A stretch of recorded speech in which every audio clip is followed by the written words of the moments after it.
শ্ৰোতালৈ প্ৰীতি সম্ভাষণ জনাই আৰম্ভ কৰিবলৈ লৈছোঁ সৌজন্যমূলক সাহিত্য। আজিৰ অনুষ্ঠানত আমি মুখামুখি হৈছোঁ কবিতা, উপন্যাসকে আদি কৰি কেইবাখনো ভিন্নধৰ্মী সৃষ্টিশীল সাহিত্যৰ লগতে গভীৰ মননশীল শিক্ষা সংস্কৃতিমূলক গ্ৰন্থ লিখি বিদ্যৎ সমাজৰ সমাদৰ লাভ কৰিবলৈ সক্ষম হোৱা এগৰাকী আজীৱন শিক্ষাব্ৰতী ব্যক্তি দিলীপ কুমাৰ নাথক। তেখেতে আজি আমাৰ এই অনুষ্ঠানৰ যোগেদি তেখেতৰ শেহতীয়া দুখন গ্ৰন্থ শিক্ষাৰ প্ৰয়োজনীয়তা আৰু এখন উপন্যাস কপিলীপাৰৰ নীলিমাজনী, এই গ্ৰন্থ দুখন আমাৰ শ্ৰোতা পাঠকৰ মাজত পৰিচয় কৰি দিবলৈ আগবাঢ়ি আহিছে।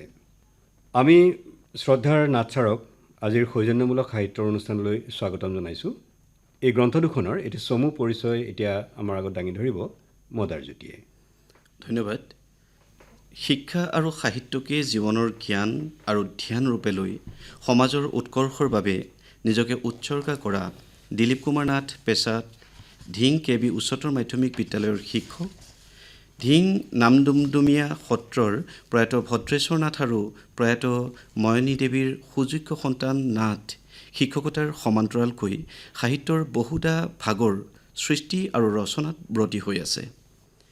অজলা ককাৰ সাধু শীৰ্ষক শিশুৰ উপযোগী গ্ৰন্থ, সেউজ সুবাস, শুকান বালিৰ শেৱালি আৰু দিগন্তৰ ডিঙা শীৰ্ষক কাব্যগ্ৰন্থ আৰু যুগান্তৰ শীৰ্ষক উপন্যাস দিলীপ কুমাৰ নাথৰ সাহিত্যকৰ্মৰ নিতুল নিদৰ্শন। বহুকেইখন ঐতিহাসিক স্মৰণিকাৰ সম্পাদনা কৰা লেখকগৰাকী অসম সাহিত্য সভা আৰু সদৌ অসম কবি সন্মিলনৰ আজীৱন সভ্য, ধিং শংকৰদেৱ বিদ্যানিকেতনৰ প্ৰতিষ্ঠাপক, এগৰাকী তেখেত ভক্তিমাৰ্গৰ সৈতে জড়িত নামাচাৰ্যৰ দায়িত্বৰে ঈশ্বৰৰ চৰণ বন্দন কৰাৰ সুযোগ লোৱা তথা অখিল ভাৰতীয় বিদ্যাৰ্থী পৰিষদ ধিং শাখাৰ সভাপতি, একল বিদ্যালয়ৰ বত্ৰদ সঞ্চৰ সম্পাদক, নগাঁও জিলা সাহিত্য সভাৰ কাৰ্যনিৰ্বাহক সদস্য আৰু নগাঁও জিলা কবি সন্মিলনৰ সভাপতি, এনে বহুতো গুৰুদায়িত্ব তেখেতে পালন কৰি অহা এইগৰাকী সন্মানীয় লেখকৰ অতি সম্প্ৰতি কপিলীপৰীয়া সংস্কাৰমুখী জীৱন গাথাৰে এখনি সুখপাঠ্য আৰু নিতুল উপন্যাস কপিলীপাৰৰ নীলিমাজনী, আৰু এই গ্ৰন্থখনৰ মূল্য 240 টকা। আৰু এই গ্ৰন্থখনৰ বিষয়ে বিশিষ্ট সাহিত্যিক ডক্টৰ লক্ষ্মীনন্দন বৰাই কৈছে, কবি আৰু কাহিনীকাৰ দিলীপ কুমাৰ নাথৰ উপন্যাস কপিলীপাৰৰ নীলিমাজনী কপিলীপৰীয়া গ্ৰামাঞ্চলৰ এহাল যুৱক যুৱতীৰ জীৱন্ত ছবি। এগৰাকী উৎসৰ্গীকৃত মানসৰ সুশিক্ষিতা মহিলাই অঞ্চলটোৰ দুখ দুৰ্দশাৰ লগত মিলি গৈ সকলো সমস্যাৰ সন্মুখীন হৈ নিজ কৰ্তব্য আশাসুধীয়াকৈ কৰি যোৱাৰ কাহিনী উপন্যাসৰ উপযুক্ত কলা কৌশলেৰে দাঙি ধৰা হৈছে। গ্ৰাম্য জীৱনৰ পৰিৱেশ নিখুঁতভাৱে অংকন কৰাৰ লগতে সংঘাতৰ যথাযথ বৰ্ণনাই উপন্যাসখন পঠনযোগ্য কৰি তুলিছে। সংস্কাৰধৰ্মী মানসেৰে লিপিবদ্ধ কৰা কপিলীপাৰৰ নীলিমাজনীত নীলিমাৰ চকুৰেই সম্প্ৰতি গ্ৰাম্য সমাজক বিশ্লেষণ কৰা হোৱা নাই, কৰা হৈছে এক আশাবাদী সমাজতাত্ত্বিকৰ দৃষ্টিৰেও। ইয়াৰ কাহিনী কোৱাৰ কৌশল আৰু চৰিত্ৰ ৰূপায়ণৰ প্ৰচেষ্টা প্ৰশংসনীয় বুলি ডক্টৰ লক্ষ্মীনন্দন বৰাই উল্লেখ কৰিছে। তদুপৰি দিলীপ কুমাৰ নাথে প্ৰজ্ঞাৰ বাটেৰে জীৱনক আগবঢ়াই নিবলৈ শিক্ষক, ছাত্ৰ ছাত্ৰী, অভিভাৱক তথা সকলো স্তৰৰ পাঠকৰ বাবে প্ৰণয়ন কৰিছে শিক্ষাৰ প্ৰয়োজনীয়তা শীৰ্ষক গ্ৰন্থখন। নগাঁও জিলা সাহিত্য সভাই প্ৰকাশ কৰা 157 পৃষ্ঠাৰ কলেবৰৰ এই গ্ৰন্থখনৰ মূল্য 140 টকা। 2019 চনৰ 25 জানুৱাৰী তাৰিখ কালৰ তদানীন্তন ভাৰপ্ৰাপ্ত সভাপতি নিত্যানন্দ বৰা আৰু সম্পাদক মৃণাল কুমাৰ হাজৰিকাই নগাঁও জিলা সাহিত্য সভাৰ হৈ লিখিছে, এই গ্ৰন্থখনৰ যোগেদি বিশেষকৈ শিক্ষক আৰু ছাত্ৰ সমাজ উপকৃত হ'ব বুলি আমি আশাবাদী। জপনামুখৰ শোভাঞ্জলি শীৰ্ষক লেখাটিত অসম সাহিত্য সভাৰ প্ৰাক্তন সভাপতি ডক্টৰ পৰমানন্দ ৰাজবংশীয়ে কৈছে, এগৰাকী সৃজনীশীল ব্যক্তিত্বৰ অধিকাৰী দিলীপ কুমাৰ নাথ। ধিং KB উচ্চতৰ মাধ্যমিক বিদ্যালয়ৰ শিক্ষক শ্ৰী নাথ বিজ্ঞানৰ স্নাতক যদিও কলা বিভাগৰো স্নাতকোত্তৰ ডিগ্ৰীধাৰী। হাড়ে হিমজুৱে এগৰাকী আদৰ্শ শিক্ষক হিচাপে নিজকে প্ৰতিষ্ঠা কৰাৰ বাবে অহোপুৰুষাৰ্থ কৰা দিলীপ কুমাৰ নাথে শিক্ষাৰ প্ৰয়োজনীয়তা শীৰ্ষক এখনি গ্ৰন্থ লিখি প্ৰকাশৰ বাবে আগবাঢ়িছে। শিক্ষাৰ যি ব্যাপকতা, এক নিৰ্দিষ্ট সংজ্ঞাৰ মাজত ইয়াক আবদ্ধ কৰিবলৈ জটিল কৰ্ম হিচাপে পৰিগণিত হৈছে।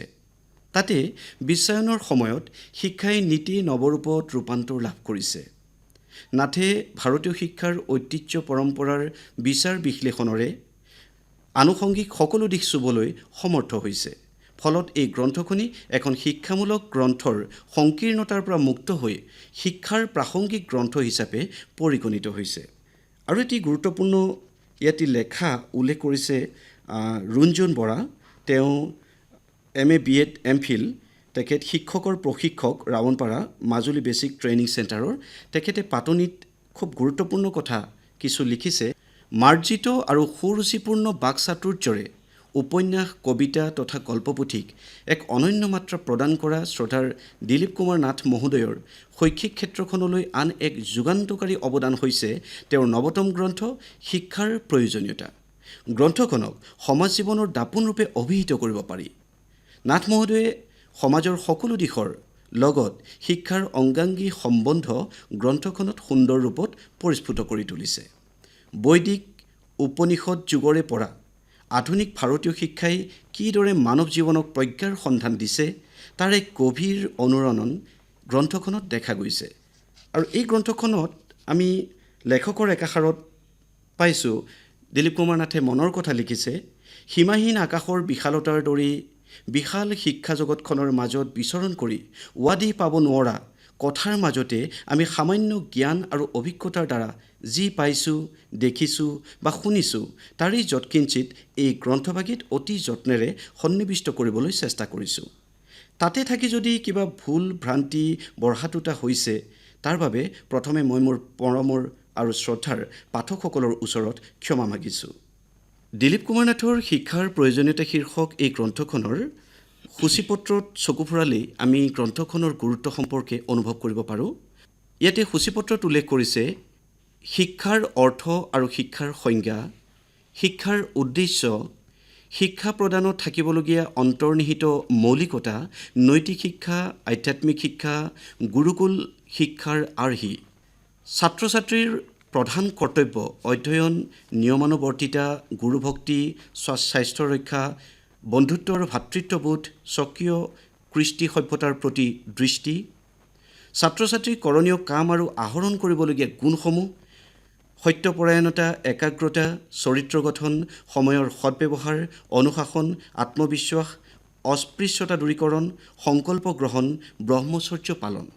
ইয়াৰ উপৰিও শিক্ষক আৰু শিক্ষকতা, পিতৃ মাতৃ তথা অভিভাৱক অভিভাৱিকাৰ দায়বদ্ধতা, সমাজ আৰু চৰকাৰৰ দায়বদ্ধতা, প্ৰচাৰ মাধ্যমসমূহৰ দায়বদ্ধতা, ছাত্ৰ ছাত্ৰীৰ নকল এক ডাঙৰ ব্যাধি আৰু ইয়াৰ প্ৰতিকাৰ, বিজ্ঞান আৰু কাৰিকৰী শিক্ষা, নাৰী শিক্ষাৰ অপৰিহাৰ্যতা, বিদ্যালয়ত যোগ শিক্ষা, খেলা ধূলাৰ আৱশ্যকতা, সংস্কৃত শিক্ষাৰ আৱশ্যকতা, শিক্ষাৰ ব্যৱসায়ীকৰণ, শিক্ষানুষ্ঠানত ৰাজনৈতিক চল চাতুৰীৰ প্ৰৱেশৰ পৰিণতি, শিক্ষাৰ মাধ্যম, মধ্যাহ্ন ভোজনৰ প্ৰাসংগিকতা, ভাৰতৰ শিক্ষানীতি, শিক্ষা ব্যৱস্থা আৰু ৰাষ্ট্ৰৰ নেপথ্যৰ বিকাশ বিৰোধী শক্তি, শিক্ষাৰ বিকাশ, ৰাষ্ট্ৰৰ বিকাশ, শিক্ষাৰ বিকাশ, বিশ্বৰ বিকাশ, সহজে লব্ধ উপলব্ধ শিক্ষা, শিক্ষা আৰু জ্ঞান আৰু গোলকীয় শিক্ষাৰ আৱশ্যকতা সম্পৰ্কত এই গ্ৰন্থখনত সূচীত উল্লেখ কৰা অনুসৰি এইখিনি তুলি ধৰাৰ এটা প্ৰয়াস কৰা হৈছে।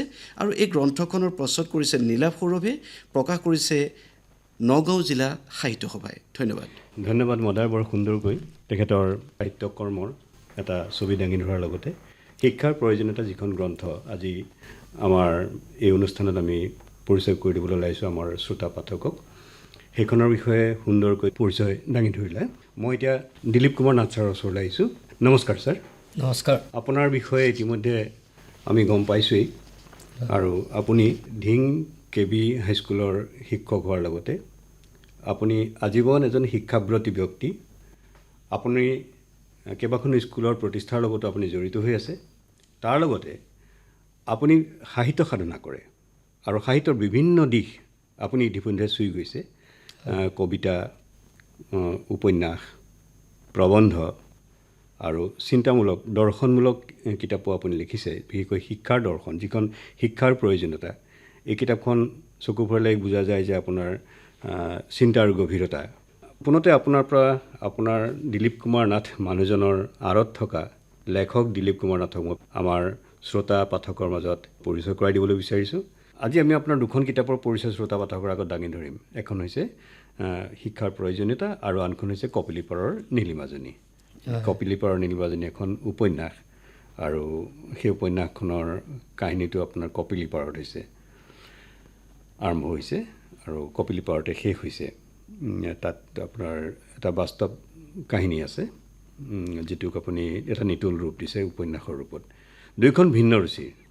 এখন হৈছে আপোনাৰ শিক্ষাৰ দৰ্শনমূলক গভীৰ চিন্তাৰ এখন, আৰু আনখন হৈছে সৃষ্টিধৰ্মী। আপুনি বিজ্ঞানৰ শিক্ষক, লেখক হ'ম বুলি আপুনি কিয় ভাবিলে, নে আপোনাক পৰিস্থিতিয়ে লেখক হ'বলৈ বাধ্য কৰিলে? এইটো এটা জটিল প্ৰশ্ন ক'বলৈ গ'লে। মই যেতিয়া শিক্ষকতা জীৱন আৰম্ভ কৰোঁ, শিক্ষকতা জীৱন আৰম্ভ কৰাৰ আগমুহূৰ্তত ছাত্ৰ অৱস্থাত যথেষ্টখিনি সমস্যাৰ সন্মুখীন হৈছিলোঁ পঢ়া শুনাৰ ক্ষেত্ৰত। মোৰ মা দেউতা বহু সৰুতে ঢুকাই গৈছিলে।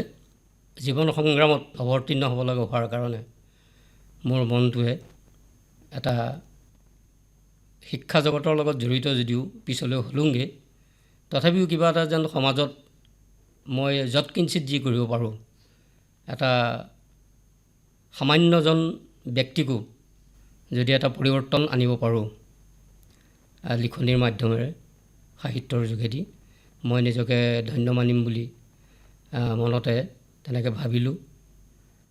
আৰু জীৱনৰ বিভিন্ন সমস্যাই মোক এগৰাকী সমাজত কিছুমান যি বিৰোধী শক্তি আছে, ধৰক আপোনাৰ সমাজৰ প্ৰগতিৰ ক্ষেত্ৰত অন্তৰায় স্বৰূপে থিয় হোৱা যিবিলাক শক্তি আছে, সেই শক্তিবিলাকৰ শক্তিবিলাক যেতিয়া চকুত পৰে, ভাহি উঠে, তেতিয়া মনটোৱে বৰ বিদ্ৰোহ কৰে যে মানুহ হিচাপে জন্ম লৈছোঁ যেতিয়া, কিবা যৎকিঞ্চিত যদি কৰিব পাৰোঁ উপকাৰ সমাজৰ, চেষ্টা কৰোঁচোন।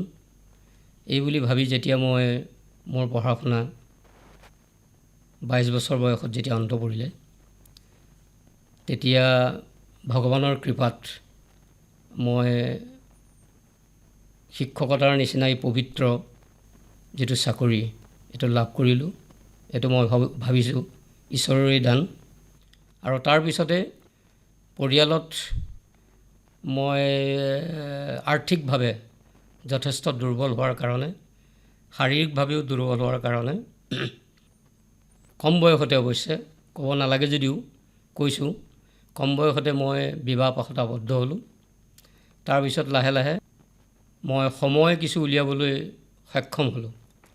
পৰিবাৰৰ যোগেদি মই শিক্ষকতা জীৱন, শিক্ষক হিচাপে যথেষ্টখিনি এটা ছেক্ৰিফাইচ কৰিছোঁ। ছাত্ৰ ছাত্ৰীক সুন্দৰকৈ পাঠদান দিছোঁ, আৰু পাঠদান দিয়াৰ সময়খিনিৰ ভিতৰত মই কেতিয়াও কাকো ঘৰত পইচাৰ বিনিময়ত, যিটো টিউটৰিয়েল ক্লাছ বুলি কোৱা হয়, ক্লাছ লোৱা নাছিলোঁ। কাৰণ ক্লাছ ল'লেই হয়তোবা ল'ৰা ছোৱালীক পঢ়োৱাৰ ক্ষেত্ৰত মোৰ অনীহা আহিব পাৰে। সেইকাৰণে মই টিউটৰিয়েল ক্লাছ লোৱা নাছিলোঁ। স্কুলৰ এই প্ৰসংগতে মই উল্লেখ কৰিব লাগিব, মোৰ অতিকে শ্ৰদ্ধাৰ বিদ্যালয়ৰ যিগৰাকী প্ৰধান আছিলে, মই পঢ়ি থকা কালচোৱাটো আৰু চাকৰিত জইন কৰাৰ পিছতো প্ৰধানগৰাকী হ'ল শ্ৰদ্ধেয়, মানে স্বৰ্গীয়, তেখেত এতিয়া বৰ্তমান নাই পৃথিৱীত, ইহ সংসাৰত, কনকচন্দ্ৰ কলিতাদেৱ। তেখেতৰ পৰা মই যথেষ্ট প্ৰেৰণা পাইছিলোঁ, আৰু সেই প্ৰেৰণাৰে মই মানে লেখা মেলাৰ ক্ষেত্ৰত আপুনি আগবাঢ়িলোঁ, নহয় জানো? আৰু তাতে মোক ছাৰে যথেষ্ট এটা ভাল ছাত্ৰ বুলিতো জানিবই, ছাৰে মোক পঢ়াইছে। গতিকে তাতে মোক উচ্চ গণিত বুলি বিষয় এটা, ক্লাছ 10ৰ উচ্চ গণিত বিষয়টো মোক কৰিবলৈ দিলে। এইটো যথেষ্ট টান বিষয়। মই ৰসায়ন বিভাগৰ ছাত্ৰ আছিলোঁ,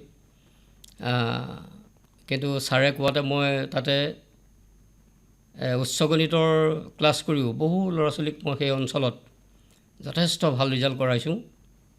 গতিকে শিক্ষক হিচাপে মই মোৰ কৰণীয় কামখিনি সম্পূৰ্ণৰূপে কৰিছোঁ, কেতিয়াও মই কৃপণালি কৰা নাই। আৰু তাৰ ভিতৰতে যিখিনি মই সময় উলিয়াব পাৰিছোঁ, সেই সময়খিনিৰ ভিতৰত মই ধৰক যথেষ্ট শ্ৰমদান দি এই সাহিত্য সম্পৰ্কীয় কথাত মই আগবাঢ়িলোঁ। আৰু মোৰ লক্ষ্যটো হ'ল যে সাহিত্যৰ কাৰণে সাহিত্য সৃষ্টি কৰা নহয়। মই ভাবোঁ যে সমাজৰ কল্যাণৰ কাৰণে, ৰাষ্ট্ৰৰ কল্যাণৰ কাৰণে যদি আমি সাহিত্য সৃষ্টি কৰোঁ, তেতিয়াহ'লে নিশ্চয় সমাজ উপকৃত হ'ব। এই এটা আপোনাৰ উদ্দেশ্য আগত ৰাখি সাহিত্য সেৱা কৰাৰ আপোনাৰ উদ্দেশ্য, তাৰ যোগেদি সমাজ সেৱা কৰা, ৰাষ্ট্ৰৰ উন্নতি কৰা, নহয় জানো? এইটো আপোনাৰ মহান এটা আদৰ্শ আচলতে আপোনাৰ লেখক জীৱনৰ, নহয় জানো? এইটো আদৰ্শকে শিৰোগত কৰি আপুনি আগবাঢ়ি গৈছে। আপোনাৰ অভিজ্ঞতা, আপোনাৰ জীৱনৰ অভিজ্ঞতা, আপুনি কৈছে যে আপুনি শিক্ষক হৈ পেলাই শিক্ষক হোৱাৰ কাৰণে আপুনি লেখা মেলা কৰিবলৈ সময় পালে। যদি শিক্ষক নহ'লহেঁতেন আপুনি লেখক হ'লহেঁতেন নে নহ'লহেঁতেন, সেইটো এটা প্ৰশ্ন। সেইটো অৱশ্যে সময় ক'লেহেঁতেন। হয়, কিন্তু মনত যিটো মোৰ ধৰক, কাৰণ আপুনি এতিয়া যিখন শিক্ষাৰ প্ৰয়োজনীয়তা বুলি আপোনাৰ যিখন কিতাপ, সেইখন আপোনাৰ যথেষ্ট সংস্কাৰমূলক কিতাপ মানে, আৰু তাত আপোনাৰ দৰ্শন এটা আছে। কিন্তু এই দৰ্শনটো আপুনি যদি শিক্ষক নহ'লহেঁতেন আপোনাৰ থাকিলহেঁতেন নে নাথাকিলে, আপুনি কেতিয়াও ভাবিছেনে বাৰু কথাটো? শিক্ষক হিচাপে মই ধৰক জীৱন অতিবাহিত কৰাত ছাত্ৰ ছাত্ৰীৰ লগত যেতিয়া সংস্পৰ্শত আহিলোঁ, হয়, আহাতে তেওঁলোকৰ যিটো মানসিক সত্তা, এইটো কালৰ গতিত লাহে লাহে যেতিয়া মই অধ্যয়ন কৰিবলৈ ল'লোঁ, চিন্তা কৰিলোঁ যে সময় পৰিৱৰ্তনৰ লগে লগে ছাত্ৰ ছাত্ৰীবিলাকৰ মনৰো এটা পৰিৱৰ্তন হৈছে। কিন্তু মনৰ পৰিৱৰ্তনটো যদি ঊৰ্ধ্বগামী হ'লহেঁতেন বা ভালৰ ফালে হ'লহেঁতেন, তেতিয়াতো চিন্তা কৰিবলগীয়া বিশেষ নাই। কিন্তু সময়ৰ গতিত এইটো অৱশ্য বিজ্ঞান আৰু প্ৰযুক্তিবিদ্যাৰ যুগ, বস্তুবাদী যুগ বুলি কয়। আমাৰ ভাৰতীয় যি সনাতন সংস্কৃতি, এই সনাতন সংস্কৃতিৰ যিটো শিক্ষা ব্যৱস্থাত মানে সনাতন সংস্কৃতিক যিটো ঠাই পাব লাগিছিল মানে শিক্ষাদান প্ৰক্ৰিয়াত, কিন্তু সেই সনাতন সংস্কৃতিৰ কিছু মই ভাবোঁ যে যি ধৰণে পাঠবিলাকত, লেচনবিলাকত আহিব লাগিছিল, সেই ধৰণে অহা নাই। নহাৰ কাৰণে মই সময় পাৰ হৈ যোৱাৰ লগে লগে ভাবিলোঁ যে পৃথিৱীৰ ভিতৰত শক্তিশালী দেশ আমেৰিকাটো আজিৰ পৰা প্ৰায় 200 বছৰ আগতে স্বাধীন হৈ গৈছে। তেওঁলোকে স্বাধীন পোৱাৰ 50-60 বছৰৰ পিছতেই কি কৰিলে, এখন নিজক শক্তিশালী দেশ হিচাপে প্ৰতিষ্ঠা কৰিব পাৰিলে। আৰু ইয়াৰ মূল কাৰণেই হ'ল, মই অধ্যয়নৰ পৰা যিটো গম পাইছোঁ, যে মূল কাৰণেই হৈছে যে তেওঁলোকে শিক্ষাৰ দিশত এটা পৰিৱৰ্তন অনাৰ কাৰণে ব্যক্তিসমূহক এটা অভিব্যক্তিৰ স্বতন্ত্ৰতা প্ৰদান কৰিছিলে, আত্মবিশ্বাস এটা জগাই তুলিছিলে জাতিটোৰ মাজত। হয়, যে শিক্ষা কেনে প্ৰক্ৰিয়াৰে প্ৰদান কৰিলে আমাৰ আমেৰিকা নিচিনা দেশখন আগবাঢ়ি যাব, সকলোকে এটা স্বাধীনতা দিছিলে আলোচনাৰ কাৰণে। কিন্তু আমাৰ ভাৰতবৰ্ষত আজিৰ তাৰিখত আমি স্বাধীন হোৱাৰ প্ৰায় 70-72 বছৰ পাৰ হৈ গ'ল, কিন্তু এতিয়াও আমি ভাৰতে শিক্ষাৰ দিশত এটা বিশেষ কিবা এটা পৰিৱৰ্তন আনিব পাৰিছে বুলি মই ভবা নাই। কাৰণ আনিব পৰা হ'লে নিশ্চয় ভাৰত এটা শক্তিশালী ৰূপত থিয় হ'ব পাৰিলেহেঁতেন। হয়, মানে আপোনাৰ শিক্ষাৰ প্ৰয়োজনীয়তা যিখন কিতাপ, সেইখন লিখাৰ অন্তৰালত আপোনাৰ এই উপলব্ধিখিনি আছে, নহয় জানো? এই উপলব্ধিখিনি আছে। শিক্ষাৰ প্ৰয়োজনীয়তা এইখন এখন অতি গুৰুত্বপূৰ্ণ কিতাপ। এই কিতাপখনত আপুনি মৌলিক দৃষ্টিভংগীৰে শিক্ষাৰ গুৰুত্ব সম্পৰ্কে বহু কথা কৈছে।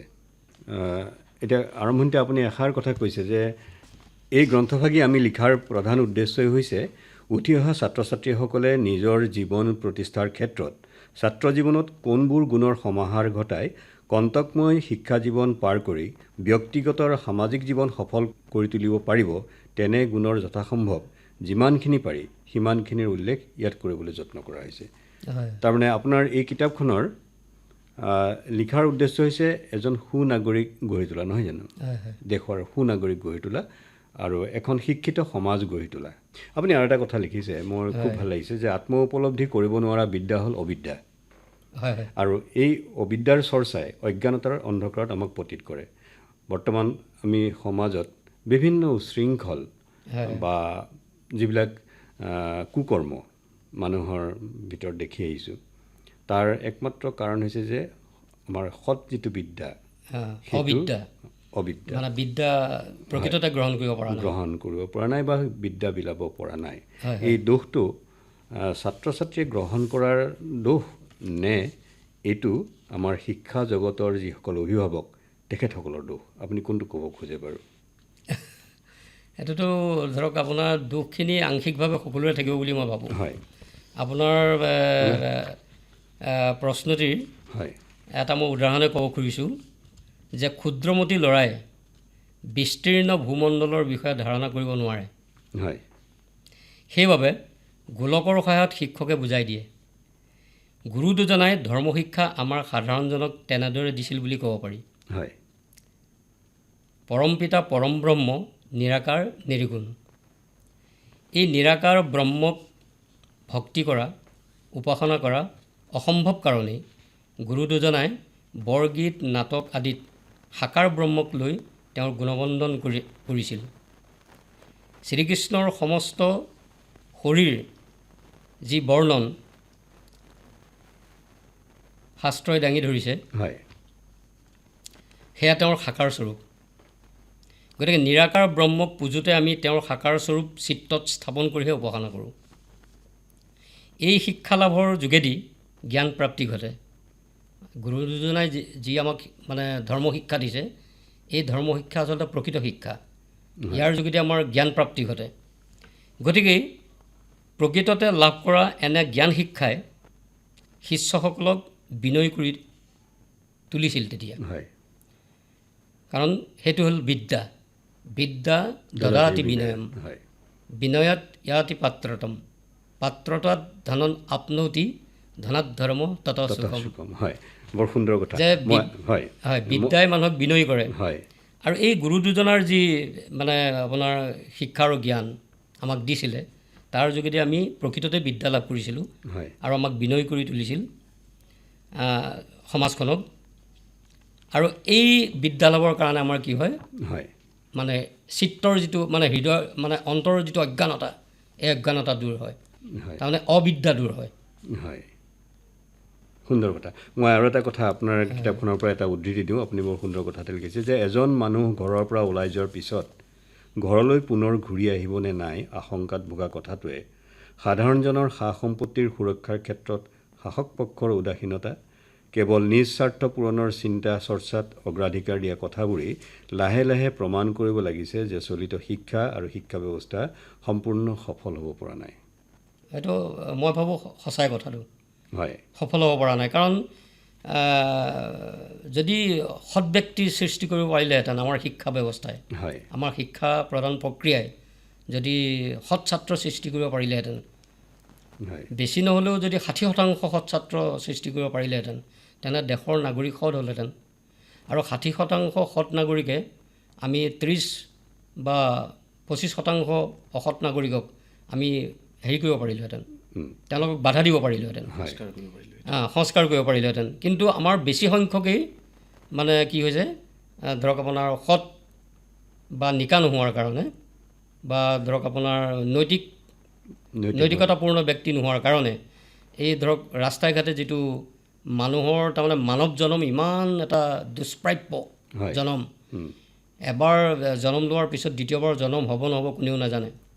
গতিকে এই দুষ্প্ৰাপ্য জীৱনটো পৃথিৱীলৈ আহিছে যেতিয়া, তেওঁ কৰিব লগা বহুত আছে, ভগৱানে তেওঁক পঠাই দিছে। আজি হঠৰ নিচিনা যিবিলাক ঘটনা ঘটি আছে, হয় হয় সেইবিলাক ঘটনাৰ কাৰণ আমাৰ শিক্ষা ব্যৱস্থাৰ দোষী নহয় জানো বাৰু? মই তেনেকৈ ভাবোঁ। হয় হয় নহয় বাৰু? আচলতে আপোনাৰ এই যিখন কিতাপ শিক্ষাৰ প্ৰয়োজনীয়তা, এই কিতাপখন আপুনি বহুত বস্তু সামৰিছে। আৰু ইয়াত ধৰক শিক্ষাৰ মাধ্যম কি হ'ব লাগে, ল'ৰা ছোৱালীৰ কেনেকৈ উৎকৰ্ষ সাধন কৰিব লাগে, শাৰীৰিক আধ্যাত্মিক কেনেকৈ উৎকৰ্ষ সাধন কৰি পেলাই শিক্ষাক আগুৱাই নিব পাৰি, কেনেকৈ অভিভাৱকসকলে নিজক প্ৰস্তুত কৰিব লাগে, এই গোটেই কথাখিনি আপুনি ইমান সুন্দৰকৈ এই শিক্ষাৰ প্ৰয়োজনীয়তা বুলি কিতাপখনত সামৰিছে। আচলতে গোটেই কিতাপখন আলোচনা কৰিলে আমাক যথেষ্ট সময়ৰ প্ৰয়োজন। আজি মই এটা কথা দি ক'ব পাৰোঁ যে এই শিক্ষাৰ প্ৰয়োজনীয়তা যিখন কিতাপ, এইখন যদি প্ৰত্যেকেই হাতে হাতে লয় বা প্ৰত্যেকৰ হাতত যদি থাকে, নিশ্চয় আমাৰ সকলোৰে, সমাজ দেশ সকলোৰে কাৰণে উঠি অহা যিটো চাম, তেওঁলোকে বহুত কথা শিকিব পাৰিব, বহুত বস্তু ল'ব পাৰিব। মই সকলো সচেতন নাগৰিকক, সকলো সচেতন অভিভাৱকক শিক্ষাৰ প্ৰয়োজনীয়তা কিতাপখন ঘৰত ৰখাটো অতি আৱশ্যকীয় বুলি মই অনুভৱ কৰোঁ। শিক্ষাৰ প্ৰয়োজনীয়তা কিতাপখনৰ পৰা মই আপোনাৰ কপিলী পাৰৰ নীলিমাজনী এই উপন্যাসখন লৈ আহিছোঁ। এখন সুন্দৰ উপন্যাস আৰু ইয়াৰ সম্পূৰ্ণ পৃষ্ঠা হৈছে 232টা। কপিলী পাৰৰ নীলিমাজনী, ইয়াৰ এটা সামাজিক কাহিনী আছে, যিটো কাহিনী বাস্তৱধৰ্মী। আপুনি নামটো কিয় কপিলী পাৰৰ নীলিমাজনী দিলে বাৰু? নে কপিলীৰ লগত আপোনাৰ যিটো প্ৰেম, সেইটোৰ কাৰণে নেকি? মানে ব্ৰহ্মপুত্ৰ আৰু কপিলী, হয়, কপিলী যদিও মানে ধৰক কপিলী ব্ৰহ্মপুত্ৰত গৈ মিলিছেগৈ,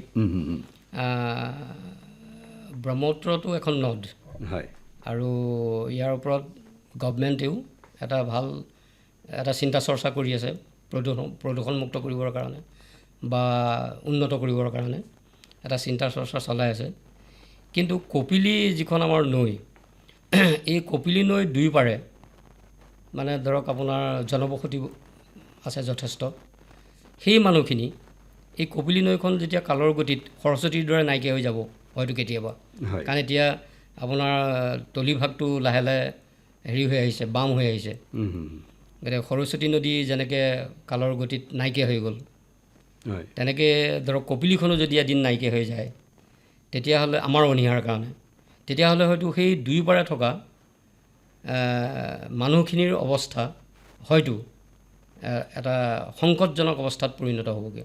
কাৰণ তেওঁলোকে কপিলীৰ পাৰতে থাকি কপিলীকে বুকুত লৈ তেওঁলোকে জীয়াই আছে বুলি মই ভাবোঁ, গাঁৱৰ মানুহখিনি। এটা কথা সেইটো।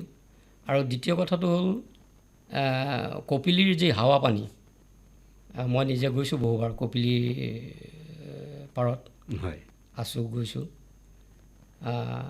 বৰ সুন্দৰ এটা পৰিৱেশ। সেই পৰিৱেশেও মোক যথেষ্ট আকৃষ্ট কৰিছে, কাৰণ কপিলীখন অকাই পকাই ইউ আকৃতিৰে, ভি আকৃতিৰে বিভিন্ন আকাৰ লৈ পেলাই অকাই পকাই বগাই গৈছে, বগাই গৈ আপোনাৰ ব্ৰহ্মপুত্ৰৰ লগত মিলিছেগৈ। গতিকে এই কপিলীক মই নীলিমাৰ চৰিত্ৰৰ যোগেদি, নীলিমা আৰু বিকাশ, এই দুটা চৰিত্ৰৰ মাধ্যমেৰে, আৰু লগত ধীৰাজ, এটা সৎ ল'ৰা, তেওঁ অবিবাহিত, পিছত বিয়া পাতি দিলেগৈ তেওঁ।